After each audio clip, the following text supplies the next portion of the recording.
Hello students, कैसे हैं आप सब लोग। उम्मीद करती हूँ सब अच्छे होंगे और स्वस्थ होंगे। मैं Meena Rana ICT virtual class में आपका स्वागत करती हूँ। स्टूडेंट्स, हम पढ़ रहे हैं क्लास 9 के हिंदी क्षितिज भाग 1 से। आज हम पढ़ेंगे कबीरदास की साखियाँ और शब्द। तो जैसा कि आप जानते हैं, प्रीवियस लेक्चर में हमने मेरे बचपन के दिन ये हम चैप्टर हमने पढ़ा, साथ में इसके प्रश्न उत्तर सारांश हम सब कंप्लीट कर चुके हैं। आज की क्लास में आपकी यहाँ पर जो नेक्स्ट जो आपका है वो है कबीर की साखियाँ और शब्द। तो आइए, कबीरदास जी के साखियों को पढ़ने से पहले उनके जीवन के बारे में। तो इनका जन्म हुआ था सन 1398 में काशी में, ठीक है। और 1518 के आसपास जो है मगहर में इनका देहांत हो गया। लेकिन इसमें जो है कई जो है मतभेद भी हैं, ठीक है। कबीरदास जी की जो रचनाएं हैं वो कबीर ग्रंथावली में जो है संग्रहित हैं, किंतु कबीर पंथ में उनकी रचनाओं का संग्रह बीजक ही प्रामाणिक माना जाता है। कुछ रचनाएं गुरु ग्रंथ साहब में भी इनकी संकलित हैं। तो कबीर अत्यंत उदार, निर्भय एवं सद गृहस्थ संत थे। राम और रहीम की एकता में वो विश्वास करते थे। कबीरदास जी कहते थे राम और रहीम जो है दोनों एक है।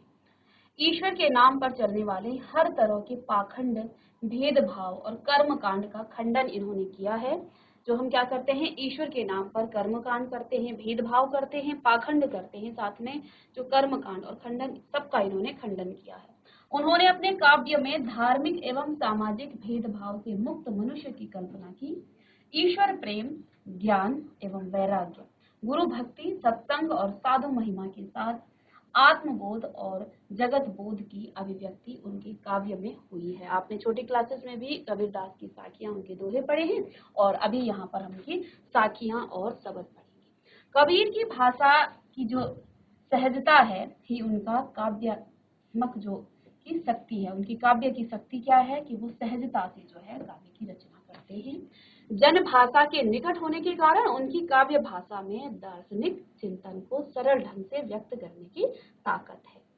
तो यहाँ संकलित साखियों में प्रेम का महत्व बताया गया है, साथ में संत के लक्षण बताए गए हैं। प्रेम का क्या महत्व है, संत के क्या लक्षण है, ज्ञान की महिमा बताई गई है, और जो बाह्य आडंबर है उनका विरोध किया है कबीरदास जी ने। भाव, इन सभी भावों का यहाँ उल्लेख किया गया है इन साखियों और शब्द के माध्यम से।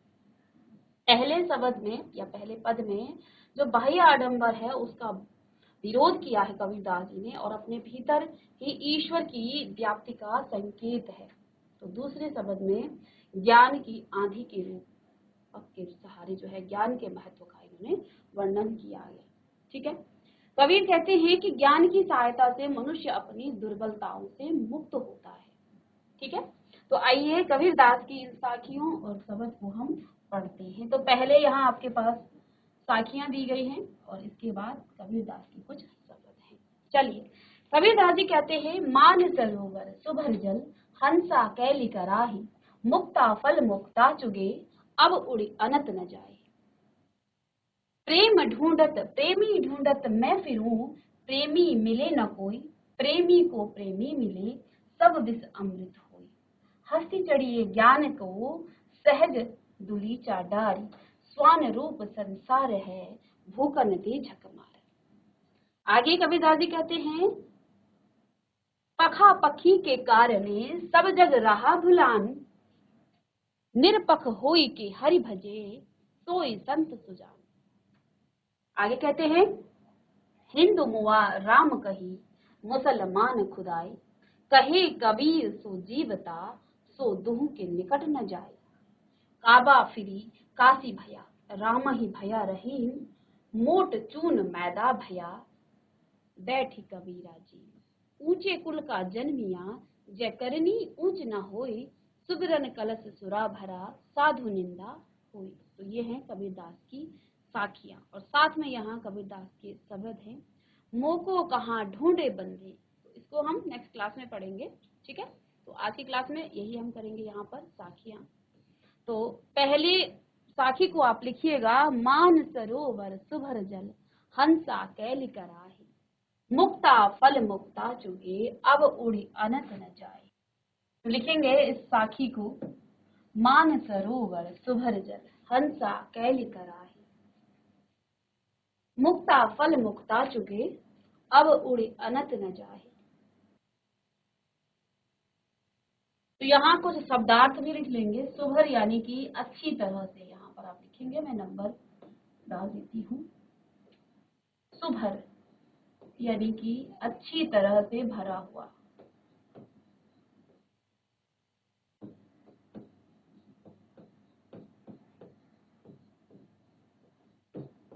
मानसरोवर, सुभर यानी कि अच्छी तरह से भरा हुआ।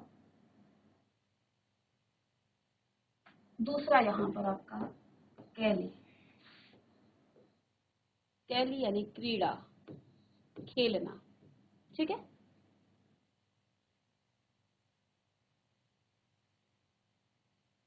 मुक्ताफल, तीसरा मुक्ताफल मोती, मुक्ताफल यानी मोती।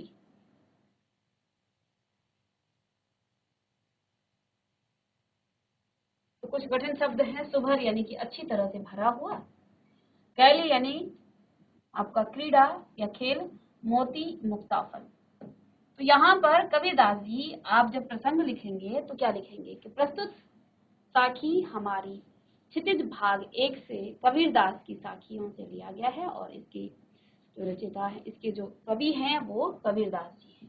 तो इस पंक्ति में कबीरदास जी ने व्यक्तियों की तुलना हंसों से करते हुए कहा है कि जिस तरह हंस जो है मानसरोवर में खेलते हैं और मोती चुगते हैं, वे उसे छोड़ कहीं नहीं जाना चाहते हैं, ठीक उसी तरह मनुष्य भी जीवन के माया जाल में बंध जाता है और इसे ही वो सच्चाई समझने लगता है।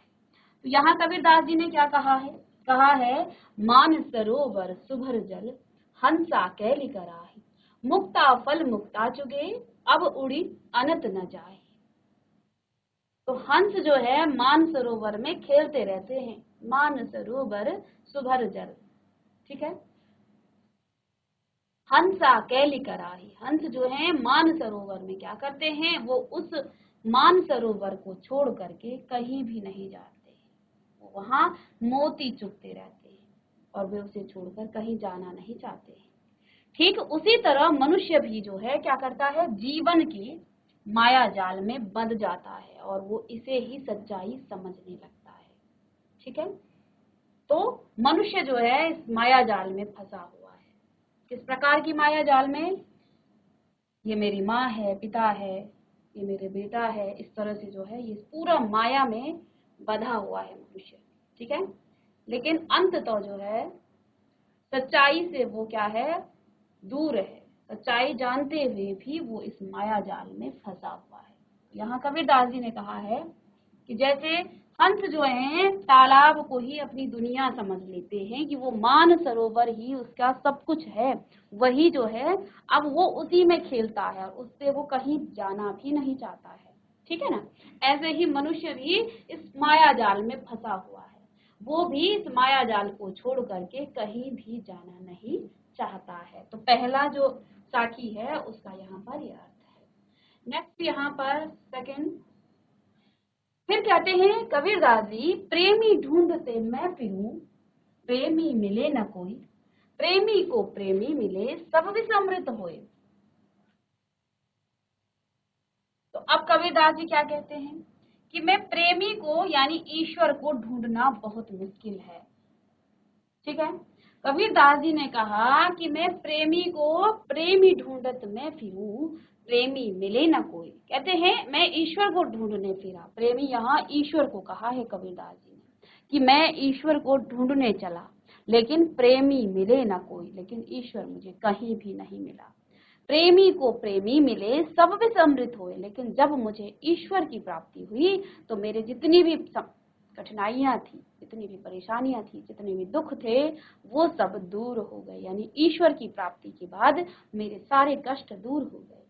तो क्या कहा इन्होंने, प्रेमी ढूंढत मैं फिरूं, प्रेमी मिले न कोई, प्रेमी को प्रेमी मिले सब विस्मृत होए। तो देखिए भाव को आप स्पष्ट करना है आपको ने। ठीक है। तो यहाँ पर इस साखी में क्या कहते हैं कि प्रेमी यानी ईश्वर को ढूंढना बहुत ही मुश्किल है। वे उसे ढूंढने फिर रहे हैं, परंतु वह उन्हें कहीं नहीं मिले।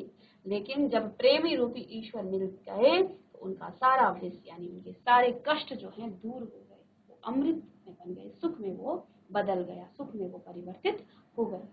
तो चलिए इसका आप भाव भी लिखिएगा और सीधे अर्थ आप लिखेंगे कि कबीरदास जी प्रस्तुत साखी में ये कहते हैं कि वो प्रेमी रूपी ईश्वर को ढूंढने में गए, प्रेमी ढूंढत मैं फिरूं, प्रेमी मिले न कोई। मैं प्रेमी रूपी ईश्वर को ढूंढने गया लेकिन ईश्वर मुझे कहीं नहीं मिला।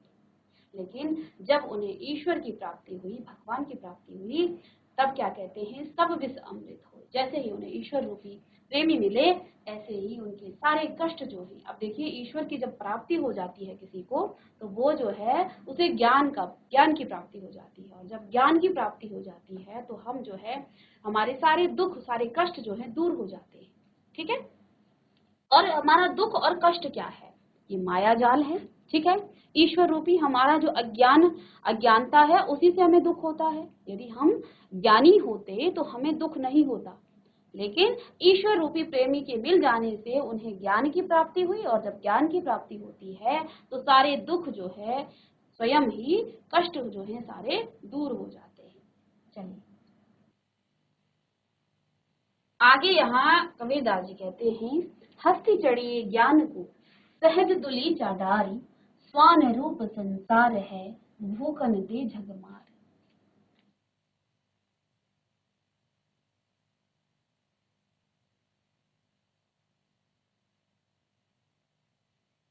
यहाँ दुलीचा हो जाता है आसन। ठीक है, दुलीचा आपका आसन। ठीक है, स्वान कहा जाता है कुत्ते को, भूकन यानी भौंकना, भौंकना। ठीक है, झक मारना यानी वक्त बर्बाद करना, झक मारना, झक मारी यानी वक्त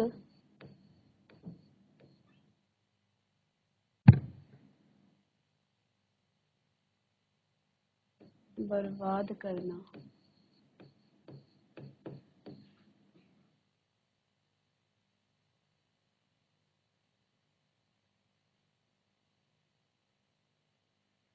तो अब कबीरदास जी क्या कहते हैं, हस्ती चढ़ी ये ज्ञान की। कबीरदास जी ने कहा कि व्यक्ति को ज्ञान रूपी हाथी की सवारी करनी चाहिए। सहज दुली चाडारी, सहज यानी और सहज साधना रूपी गलीचा बिछाना चाहिए। आसन कैसा होना चाहिए, सहज होना चाहिए। तो कहते हैं कि व्यक्ति को ज्ञान रूपी हाथी की सवारी करनी चाहिए और सहज साधना रूपी गलीचा बिछाना चाहिए। गलीचा यानी आसन बिछाना चाहिए। संसार की तुलना यहाँ कबीरदास जी ने किससे की है, कुत्तों से की है।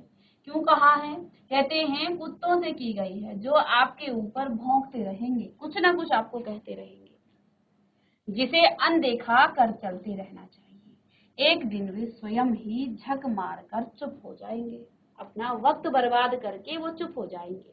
तो कबीरदास जी कहते हैं कि आपको, व्यक्ति को जो है ज्ञान रूपी हाथी की सवारी करनी चाहिए, यानी उसे ज्ञान प्राप्त करना चाहिए, उसे ज्ञान की जो है प्राप्ति करनी चाहिए, और सहज साधना रूपी, और साधना करनी चाहिए, साधना रूपी गलीचा उसे बिछाना चाहिए। यहाँ कबीरदास ने संसार की तुलना कुत्तों से की है।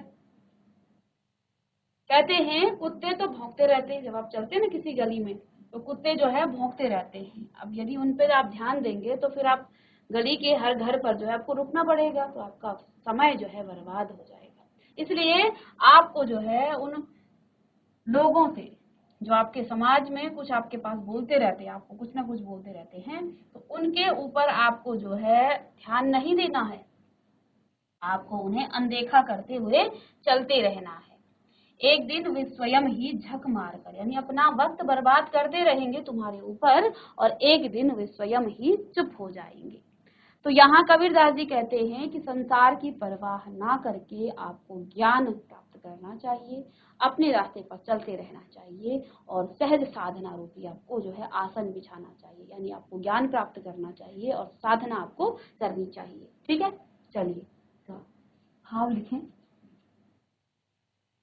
चलिए नेक्स्ट है, पखा पखी के कारण सब जग रहा भुला, निरपख होई कि हरि भजे सोई संत सुजा। अब आगे देखिए, कबीरदास जी कहते हैं पखा पखी के कारण, यानी कि पक्ष और विपक्ष के कारण सारा संसार आपस में सब जग रहा बुला। आपस में जो है क्या कर रहे हैं, लड़ रहे हैं, और भूल भुलैया में पढ़ करके जो है क्या कर रहे हैं, प्रभु को वो भूल रहे हैं। ठीक है, निरपक्ष होई कि हरि भजे, यानी कि किसी के पक्ष में मत होइए, किसी का विरोध मत कीजिए, जो जैसा कर रहा है उसे करने दीजिए। तो कहते हैं निरपक्ष होई कि हरि भजे, किसी का विरोध किए बिना हरि का भजन कीजिए, प्रभु का भजन कीजिए। जो व्यक्ति इन सब झंझटों में पड़े बिना जो है निष्पक्ष होकर प्रभु का भजन में लग जाए, वही जो है सच्चा संत जो है, संत है, वही मनुष्य है। ठीक है, तो यहाँ कबीरदास जी ने क्या कहा, पखी पखा पखी के कारण सब जग रहा भुलान, निरपक्ष होई के हरि भजे सोई संत सुजा। कबीरदास जी कहते हैं पक्ष और विपक्ष के कारण सारा संसार आपस में लड़ रहा है। ठीक है ना, पक्ष और विपक्ष के कारण सारा संसार आपस में क्या कर रहा है, लड़ रहा है, और भूल भुलैया में पढ़कर वो प्रभु को भूल रहा है, ईश्वर को भूल रहा है। जो व्यक्ति इन सब झंझटों में पड़े बिना निष्पक्ष होकर प्रभु भजन में लगा है, वही सही अर्थों में मनुष्य है, वही सही अर्थों में संत है। ठीक है, चलिए इसका अर्थ लिखें।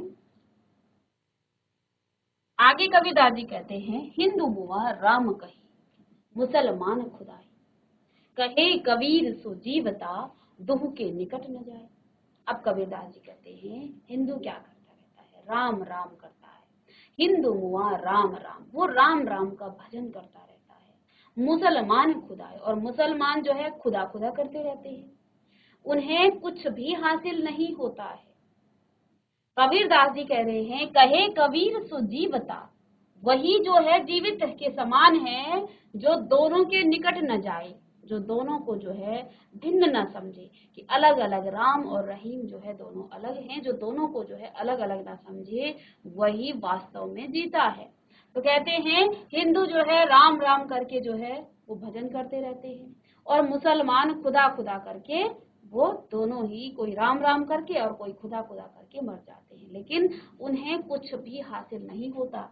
असल में वही व्यक्ति ही जीवित के समान है, जो इन दोनों ही बातों से अपने आप को अलग रखता है, यानी कि ये भेदभाव नहीं करता है राम और रहीम, ईश्वर एक है।